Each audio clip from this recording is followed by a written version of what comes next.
do have with us a very young guest. I won't say too young. He's like a young adult, yeah. Because we have today with us Ahrar Arib. Welcome to the show. Thank you very much. Now let me talk a bit about. Should I call you Arib today? Yeah. Call me Arib. So Arib is a young individual who, of course, goes to King's College London and he studies computer science. Is that right? Yeah. And I will talk about his GCSE results because it's that time of the year. Because why not? He got 11 A pluses. 11 nines, yeah. Okay, yeah. Because when I saw 11 A pluses, I was like, what does that mean? Because nowadays everyone's doing nines. Yeah, exactly. And then what did you get in your A levels? A levels was 2 A stars, 2 A's. He smashed it, didn't he, guys? He absolutely smashed it. And did you have to work really hard for those grades? Yeah, they were. Well, my sixth form was quite a rigorous one. Which sixth form did you go to? Brampton. Manor. Everyone that I speak to that's gone to Brampton does absolutely amazing. Because Tasnim, she used to do the film reviews here, and she went to Brampton. I'm like, wow, you guys are smashing it completely. Love it. Okay, fine. So, how much hard work went into actually doing those amazing grades? Well, of course, there's a lot of hard work, isn't it? It's like, it is a consequence of the work you put in. My computer science grade was A instead of A star. So why did you choose to do computer science? Because computer science is obviously what I wanted to pursue in terms of a career. So my A levels were chosen pretty much on that basis. So what subjects did you take? Maths, further maths, computer science and physics. Not the math subjects. Ooh, I hate math. You don't understand. Like, I'm so bad at math. Okay, fine. But did you enjoy the math subjects? Maths was my favorite. I feel like really? if I didn't go pursue computer science, I would have just done pure math straight. Pure math? Yeah. I think you need to have a conversation with my sister because she is a math geek. She loves math and I'm just complete opposite. So fine, okay, so you enjoy math and of course you decided to go into computer science. Was there a reason why you went to computer science? I think there's a common theme with people in my generation who chose to do... Sir, pause a second. What do you mean your generation? Oh, at least he makes me sound like sorry, I'm so old. I'm joking. My very specific, small, narrow age group yes. where a lot of it's not everyone, but a lot of people who does computer science actually love to play games when they're a kid. Are you a gamer? I am, okay. But they always have this dream of, I want to make games. Yeah. And it slowly devolves into like, I like programming, and then they actually get into real computer science. But I guess in this generation, computer science is very much like the job field. People go into it because you get paid a lot. Yes, definitely. I think I should have gone into that, but sadly I'm in criminal defense, which is very sad. Well, that sounds very interesting. It is, but it doesn't pay much. But anyways, go on. But yeah, computer science kind of evolved as this degree that was booming, right? Everyone wanted to go to like Google, Netflix, Facebook, or Meta now. Yeah. And they used to pay a lot of money and it was pretty semi-easy to get into. But because of that, obviously, computer science has become very oversaturated with people like, for example, people who should have got into maths because that was what they were good at, instead goes into computer science because it pays more. Is that like a natural route, sort of? Like, is that what happens automatically for people who are studying math? I guess so. Obviously, there are people who just do pure maths because they are very gifted at it, so that's what they want to go into. But a lot of the people who want to think maybe about my career, they choose that route of computer science because there are a lot of math application to it. There's a lot of physics application, and I guess you can transfer, or there's a lot of transferable skills between the two. So computer science has become this very oversaturated degree in terms of, there's obviously the joke going around that you're not going to get a job after it, right? Yeah. Because the job market for computer science in particular, now especially with AI and all sorts, it's tough. It's tough. There's a lot of work that goes into your time at uni that will dictate whether you do get a job by the end of it or not. Well, I know you're doing an internship now. We won't go into details about the internship, obviously. But what are you doing an internship in? So I've always loved the finance space. Not a finance and a computer science geek. Love it, okay. Right, it's super interesting. There's a lot of interesting avenues of it. It's super duper complex, obviously very mathematical. Is it very niche, would you say? Sort of the computer science / finance The fintech space of it, I guess so. I'm interning at Goldman Sachs. He's a Goldman Sachs boy, okay. Wow, I'm interning at Goldman Sachs, but obviously as a engineering analyst. So for the software side, I've always wanted to do fintech because I think finance is very interesting and doing software for it, or the tech side, means you're going to be doing the craziest, fastest, front-facing tech, right? Right. Because these banks always compete with each other. They always have to have an edge. They always have to have the biggest and best applications of computer science. Yeah. So that's one of the reasons I wanted to do it in there. And also the money is pretty good in that area. So amazing, pretty good. Okay, so when you did apply to Goldman Sachs, obviously for the internship, right. was it an easy route? Was it a hard route? What was the competition like? So the applications for Goldman Sachs is very oversaturated because it's not seen as, well, obviously the best, or everyone talks about quant, right? You've heard about quant, everyone talks about quant. So a lot of people don't bother applying because those application processes are very rigorous. With Goldman Sachs is in that middle zone where everyone will just apply, right? People is obviously good enough, but everyone thinks they have a shot, so everyone will apply, including me, right? But you got it, so. Yeah, so that means the application to offer ratio is super, super, super small. So during the internship, they highlight a lot, like, oh, you're one of the chosen ones or whatever. Well, you are one of the chosen ones, but if anything, you deserve to be there. So don't let them tell you that, wherever they chose you. But of course, so moving on, you're in your second year now and you finished? Moving to third year. Third year, are you excited? Yes, I hope so. Second year for the King's Computer Science degree, I've heard it was the hardest year. And what was it actually like?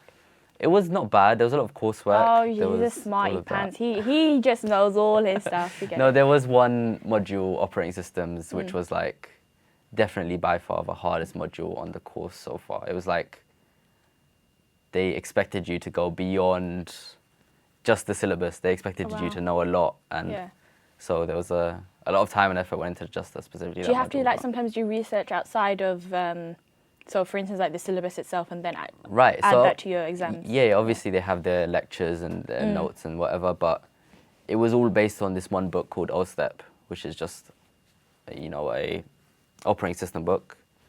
And the exam was based off you having read and memorized this entire, 500-page book. Books, obviously, like how much of the books do you actually have to read versus you actually, for instance, using computers and understanding the science behind it? How much of it, is there a balance? So the thing I like a lot about King's compared to Oxbridge and Imperial, not that King's is better or anything, they're obviously great, but King's has a very focused pathway on industry and software, whereas I guess if you go to Cambridge and do computer science, it's very, very mathematical. King's actually doesn't do any maths, basically. There are logic and stuff, but we don't get into any calculus and stuff. It's a very software-focused course. Yeah. So I think maybe compared to some other unis, we do code more. There's a lot of build a project. So in third year, there's a year-long project and such, whatever. Wow. Are you excited for that? Yeah, I don't think it'll be too hard. It should be okay given AI nowadays. Okay. Obviously, they try and limit the use of it, but it's changed. You limit the use, but we find a Right. way. We find a way. But talking about finding a way, have you visited Bangladesh recently? Recently, no. The last time was maybe 5-6 years ago. 5-6 years ago? That's a very long time. It's been a really long time, yeah. Well, hopefully let's remind you of Bangladesh a bit. Yeah. Let's go watch this video of Dhaka because I haven't seen Dhaka in a very long time and I think I'd be there anytime, any day, anywhere. So let's watch it. That was, of course, beautiful Dhaka. Amazing. Took me back. I think I want the street food now. That's what I was talking about, right? right? We were talking about it. What do you enjoy most about maybe Bangladesh's street food? What's your favourite item to have if you go back? Oh, Jalmuri is good. It is amazing. Spicy though? Spicy, 100%. That's the way my mum makes it here as well. Well, maybe I might just come over just to have that because I haven't had Jalmuri in a long time. You should. Yeah, definitely. I was talking about in the video as well. We saw the monkey, and it reminds me of when I used to go to school in Bangladesh, and we would find a load of monkeys on the way. Yeah, 100%. On your route. And it's just weird because it's just they jump on the car, and me and my sister were maybe 6 or 7. We were just amazed oh my god, we've come from the UK and now we're in Bangladesh and there's monkeys. I was like, yeah, it's quite amazing. But moving on, of course, we have the film review because that is the most favourite part of the show for me, at least, because I learn about movies that I should be watching and movies that I don't really like watching. But moving on, of course, we do have how many films? 2? 2. Yeah, 2, fine. Okay, so what's the first film? Spider-Man, the new Spider-Man. Is Spider-Man? I did say I was going to sing that, but I won't sing it. I'll save you guys. But go on, tell me about the movie. It was good. Of course, this new trilogy with Tom Holland, everyone has enjoyed it. Everyone's had a good opinion of it, but this was a great fourth movie. So it's the fourth movie. This is the fourth movie with in this Tom Holland. with Tom Holland, right? Okay, fine. Because there's more without Right, him. exactly. Okay, the fine, one yeah. with directed by Sam Raimi. I have no clue, guys. Okay, I cool. have No clue. problem. Like about Spider-Man, I have no clue. But go on, tell me about the movie. It's this movie felt like one of the ones that's focused more on Spider-Man. Okay. The first three were very MCU, like Iron Man folk, kind of like. But there's other characters. Right, other characters. But this is very Spider-Man focused. Without going maybe too in depth into the plot, it's like about his journey after the events of the previous movie, how he copes with it, how he learns from it, and eventually how he helps other people with it. So it is a nice emotional character arc, and obviously Spider-Man, the action is great, right? Fine. And what would you say was unique about the action in this film, if it was unique? Well, Spider-Man is always good with the action. Yeah, he is the swinging, right? The swinging scenes is something people always look out for, right? Because Why? It's Spider-Man. This is what he's known for, right? He's It's just known for like swinging from the left, across right, the center, city, right, with right, his webs. Like, yeah. they did it really well. The cinematography was very good. There were a lot of scenes that they use interesting shots to make it a little bit more special. So in that regard, it was really good. But the thing that stood out to me the most were the side characters. Okay, so what side of characters stood out to you and why? Without going into the plot, of course. Yes, of course. So John Bernthal, who plays the Punisher, he has his own side show and series that everyone should go watch because it's really good. So it's called The Punisher? It's called The Punisher, right? It's really edgy and...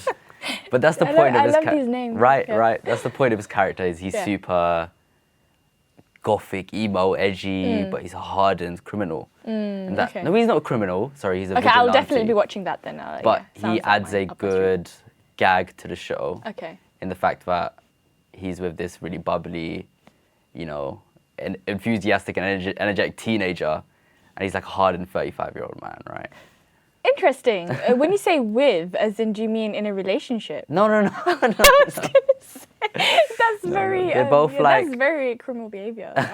But go on, you were saying. They're both, you know, heroes in New York, right? So he's a big part of the movie, and their relationship in the film is something that adds a lot of that comedic value, and was a big part of, I think, a lot of people in the cinema, how they enjoyed the movie a lot. So. Right, and how much would you rate it out of a 10? Out of 10, so I've been arguing with my friends with this actually, yeah. Okay, fine. Just because we just actually came back from watching it. They gave it like 9.5. Okay, that's quite high. Which is super high, Yeah. right? I would have given it maybe an 8, maybe and an is that 8.5. in comparison to the other films that you've watched, or why would you mark? Maybe in comparison to every other film, in terms of Spider-Man, I think it was very, very good, very good. I saw reviews maybe on it, like before I watched it. Okay. They're not beaming, Yeah. but there were overall positive reviews for the movie. I think the movie was very good. But doesn't cross into the 9.5, 10 threshold. But because why? For that, it needs to be What's it missing? genuinely spectacular. You need to have a moment. And it wasn't genuinely It was spectacular. good. It was Tom overall... Holland, are you listening to this? Arib saying Maybe- that it wasn't spectacular. Maybe in the Odyssey, Tom Holland will be genuinely spectacular. I'm going to watch But the it's Odyssey very tomorrow, different, but- though, movie. But that's what I'm saying. I think maybe it's just for me.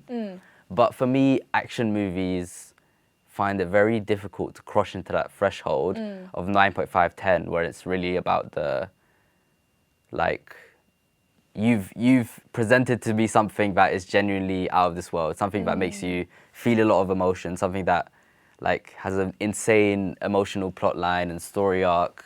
Or, I mean, Spider-Man, I guess, also being one of 4 movies, you can't introduce a whole new story to me, right? You can't. You've just got to continue. from where Exactly, you which is obviously no fault of its own, but is why a movie like Interstellar, which has a whole plot line that ties together in the end, has its own arc and everything, what can reach maybe the heights of a 10, but obviously, not to discredit this movie, it was amazing. Okay, fine. I love how you kind of compared the movies, because now I've just got a little bit of... Have you watched Interstellar? I have. You But really should. I You really really should, should. okay. You really should. Fine. Okay, that's one to add to my list. And I'm not too sure about Spider-Man. I have seen some scenes on Instagram, but Yeah. not too sure about good, it. it's Maybe good. it's not for me. Start So from the beginning. what kind of people can watch Spider-Man then? This Everyone. specific movie? Everyone. Any Everyone. age. Anyone. Any age, everyone. It's not Spider-Man. like 18 plus or whatever. No, Okay. it's not 18. fine. No, it wouldn't. Okay, so we've got a second movie. Is that right? Okay, so what's the second movie? It should have been The Odyssey. But we're gonna go watch that tomorrow. We can talk about Oppenheimer instead, or yeah, I think Oppenheimer is actually a good movie because we haven't spoken about it. At least I haven't spoken about it. So Okay. go and talk to me about Oppenheimer. we can talk about Oppenheimer. Oppenheimer, well, compared to Spider-Man, is starkly different, right? Yeah. It's a whole slower vibe. It goes into a lot of internal conflict with the main character. Well, it is a bit old now, so if you But haven't what's watched it really about? What is the movie about? Well, it's about the journey of Oppenheimer and how he Who is created Oppenheimer? he created the nuclear bomb. Okay, fine. So I know that, but I'm just asking you for yeah, the for the people Oppenheimer, watching a that. physicist, Yep. creates the nuclear bomb for America, which eventually, as you all know, gets dropped on Japan, and it explores a lot of his internal conflict and has a lot of. Is one of those movies that has a lot of flashbacks to, or I guess they do fast forwards in this case, that shows like him on trial and a lot of the consequences he faced for it, and it was an overall good movie to show maybe that journey and some of the way that we can look back on these events and have a different view of what happened, or maybe try and understand them in a different way. Okay, right? fine. How much would you rate it out of a 10? Oppenheimer was like maybe a 9. Oh, a very 9. good, So that's yeah. quite high versus what you marked it for Spider-Man. Yeah, it was very good. It was slow, but it's a very artistic movie. I mean, being Nolan, Yeah. Nolan being Nolan, this is what he does, right? I think we've just focused on Nolan today, really. Yeah. Fine. So what do you think Nolan's going to be like in Odyssey? Do you reckon? He should be good. I'm watching in IMAX, but not 70 millimeter, because What does that mean? so the movie is shot in IMAX, Okay. only IMAX as well. So if you don't watch in IMAX, Yeah. you don't actually get to see the whole movie. Okay. The top and bottom are actually cut off, Right. and you see a lot of jokes about it, but you can't actually see can't the whole see it, movie unless okay. you watch it in IMAX. And the IMAX is actually 70 millimeter, which is like, I think it's the lens. I don't actually know, so don't quote me on it. But I think in London it's only the History Museum and BFI that does 70 millimeter IMAX, Oh, and is wow. booked out until September. That's really bad. Right. That's really bad. Okay, So- so everyone must really want to watch Exactly. it. To, Okay. to see it in its purest form is very, very difficult, right? But IMAX should be good enough, hopefully. Yeah, good enough. Well, if not, then we'll try and get you tickets for September. Yeah. Yeah, we'll tell Shift Square to get you tickets for September. But of course, it's yeah. but it's a testament to Yeah. Nolan trying to show his vision of the movie, right? Right. It's Well, one of those like he has this idea, he wants it to be shot in this perfect way, and he's a perfectionist. he's a Perfect. perfectionist, Well, right? Which is to the discredit to a lot of people who can't see the movie now because they can't get Oopsies. tickets. Yeah. But it's a trade-off, isn't it, right? Yeah. Well, you watch the movie for us, and you let me know how Yes, the movie I is, inshallah, can, on I the next can. one because I can't wait. I've 'cause- heard good reviews though. Okay. Every person. But we don't care for other reviews. We care for your review. Okay, Okay. The okay, Saturday okay. show cares for your review and everyone else who sits on that couch. But thank you so much for being on the show today. Yeah, Arib. thank you very much for having me.